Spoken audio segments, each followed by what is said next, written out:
Hi, good morning, everyone. It's good to see all of you here.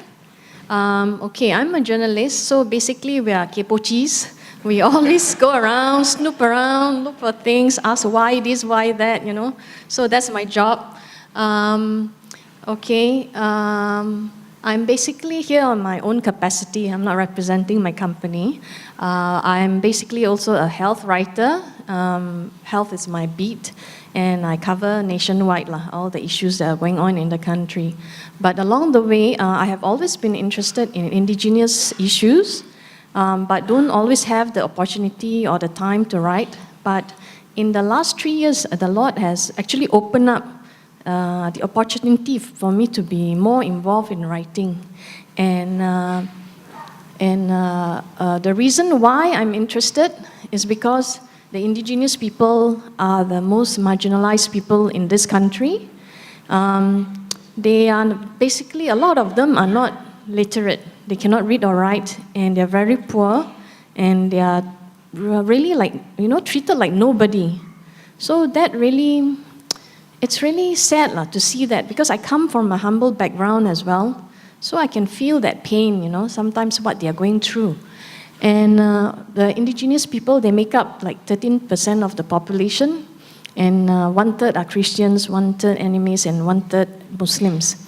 So from the biblical perspective, this verse always encouraged me, even when I sometimes feel discouraged about, to see things that are happening and not going anywhere, is to speak up for those who cannot speak for themselves, for the rights of all who are destitute.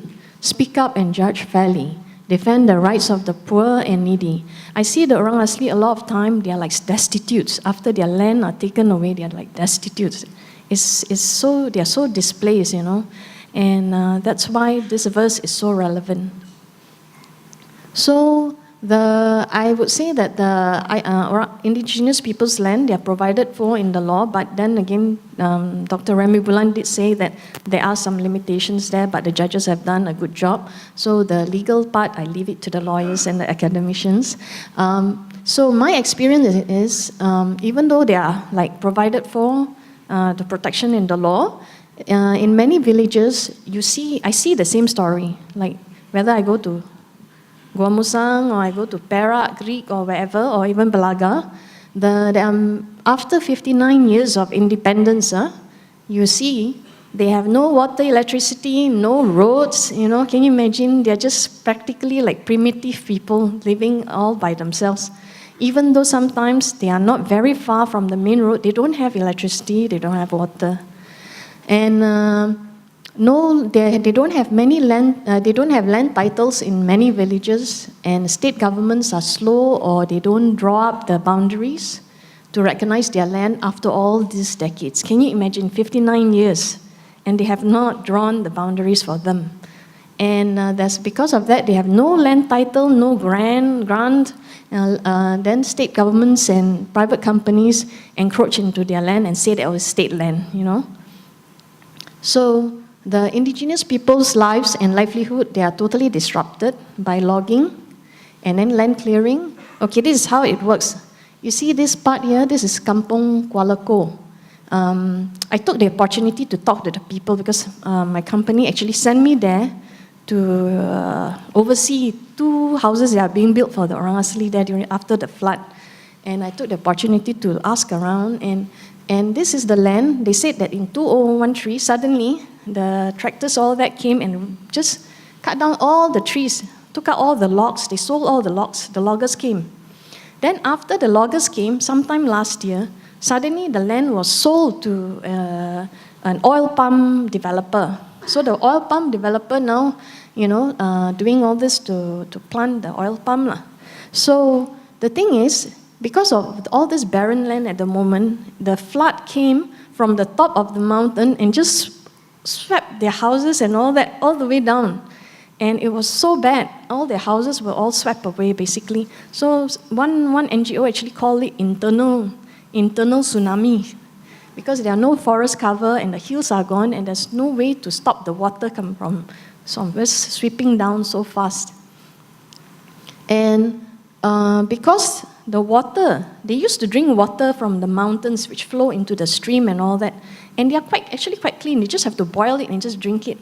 But because of logging, because of plantation, mining, all kinds of activities, the rivers become polluted. And they don't have money to buy water. So some of the children also have skin problem.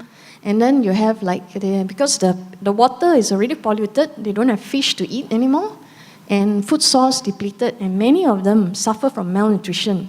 Before that, if they are in the jungle, you will see them, they are very fit and they are not thin or malnourished. They look very good. Even their skin is better than ours, But once they are at the fringes, they become pretty, their health is affected.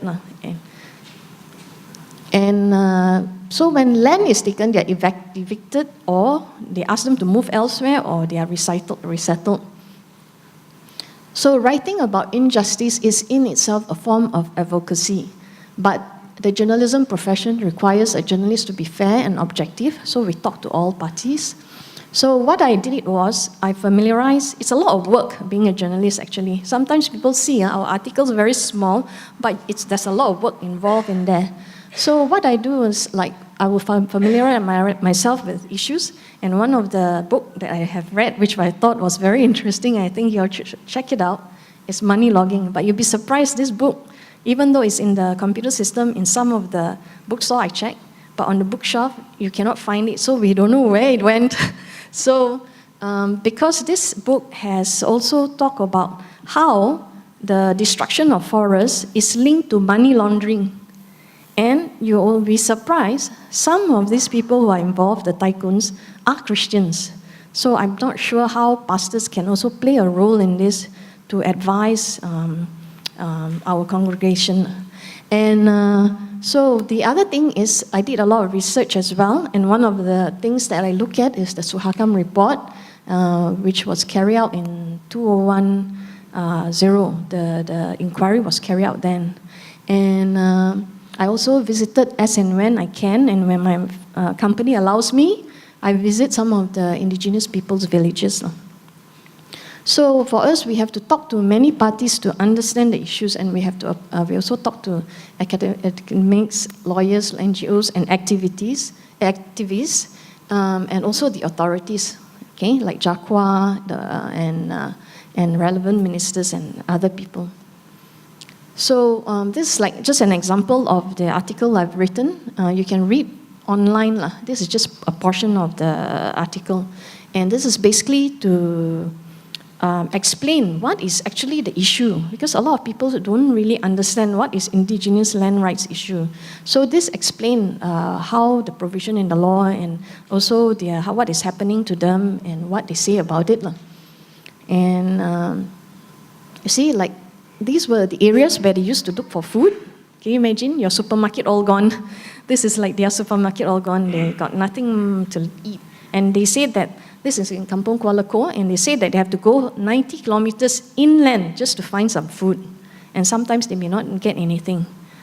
Okay? And this is during the flood. Okay? You can see the house is in the water. It's been there for 3 months, and they are still waiting for their houses, to be rebuilt. So this is massive forest destruction, and it does affect them because this is somehow linked to the massive flood that happened in 2014. And this is where the Temanggo Dam in Greek is. Okay, and you see, even TNB, right? The response, for us, after interviewing the people, we have to do some late work and go and approach whoever is involved in this, why is the water at the dam still high, right? So I was told that I have to contact TNB, so which I did. And TNB says that, they have to conserve the water, so they can't release the water a lot. Otherwise, we don't have enough during the drought. So that's why they're suffering. So sometimes, they're so exposed to the elements, and they just have to live with it, So more land issues. In Kelantan, same thing. Go Musang, as you know, a lot of land clearing and all that. And there's also a massive flood around that time. And this is what some of the indigenous people are doing. After that, they try and be ready for the next flood. But the flood, it's not every year. Depending on the time of the season or whichever year, once every few years, don't know, we have the El Nino effect or El Nino, different, La Nina, I'm sorry. So we don't have it every year, but if there is a massive change in the season and all that, it does affect them. And like the one just now, right, the Orang Asli houses are not rebuilt after 3 months, despite the Prime Minister announcing relief funds and all that. And Orang Asli interviewed said they only received one of basic, food necessity. So for us journalists, okay, if you're a responsible journalist, a lot of legwork one lah. So it's the bureaucracy is such that, when I contacted the Jakwa people, and then they will say, oh, they are not doing the building, they only do repairs. So I will push to the Public Works Department. But then Public Works Department, so they can't say anything. So ask the Works Minister. The Works Minister say, okay, they will try and get some information for me, but I have to contact the National Security Council. So I contacted the National Security Council, and National Security Council say, oh, they only gather the numbers, so they are not doing the rebuilding. So I have to call the Cabinet Flood Recovery. So finally, ding dong here and there, and finally I went to meet some officials for the Cabinet Flood Recovery, and finally they say something that they will do something about it. They're trying to expedite it, but they have issues because a lot of land don't have land grants and all that, and it's difficult for them to build at a place where it's not considered recognized, you see. So you see how complex the issue is, because they already don't have their land rights, and then now they want to build the houses. It's also difficult for the officers to decide. So for us, journalists, that's what we have to do lah. And you can imagine for the Orang Asli, if they don't have education, this is quite a massive thing to do, go wade through the bureaucracy, So that's why, like, people like us who are educated, and God have blessed us with so much of expertise, so much of knowledge and all that, we should try and be with them to do things when they cannot speak up for themselves. We move in, okay? And so why land is important for the indigenous people, like I say, it's because of their culture, their history, livelihood, and then they could live off the land even though they have very little money and very little education. They have been very self-sufficient. But what happens when they suddenly wake up one day and find their surrounding land cleared? So illegal logging destroyed food sources in the jungle, and the rivers they used to get water to drink and cook become polluted. So no money to buy clean water, so they have to just live with that, drink dirty water and, eat whatever they can find. So one of the other issues that I find is they don't have some of them don't have identity cards. Like 10 to 20% of the villages I visited, I just ask around, right? At least 10 to 20% don't have identity card, and that's because, earlier on when they were in the jungle, some of the parents didn't register the children's name, with NRD. So when they come out and they try to register, of course, Jakwa and all that, dragging their feet, and NRD said they cannot deal with them because Jakwa is supposed to help out. And then some even said that they have to convert to be a Muslim before they can get their IC. So because of all these issues, they never got their ICs. And this is where I think one area where lawyers or even ordinary people can help them to get their IC, birth certificate as well.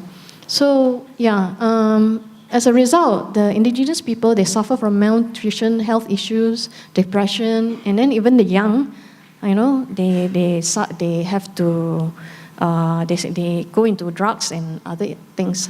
So all this like task force that are being set up. So I follow all these issues and pursue answer from Datuk Paul, from the Prime Minister's Department, and some of the decision has been made.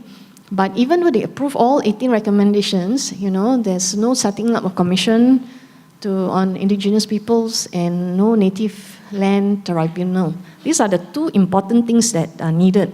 Because when you just set up the cabinet, then the cabinet make the decision, not an independent party, So after 6 years, after the inquiry by Suhakam, there's still nothing much left, nothing much that has been done. And after Muhyiddin has been removed from the cabinet, we also don't know who is heading this thing. So, we have to pursue with the rural minister and all that, and these are some of the updates that we got. And apparently, the Orang Asli actually deserve 230,000 hectares.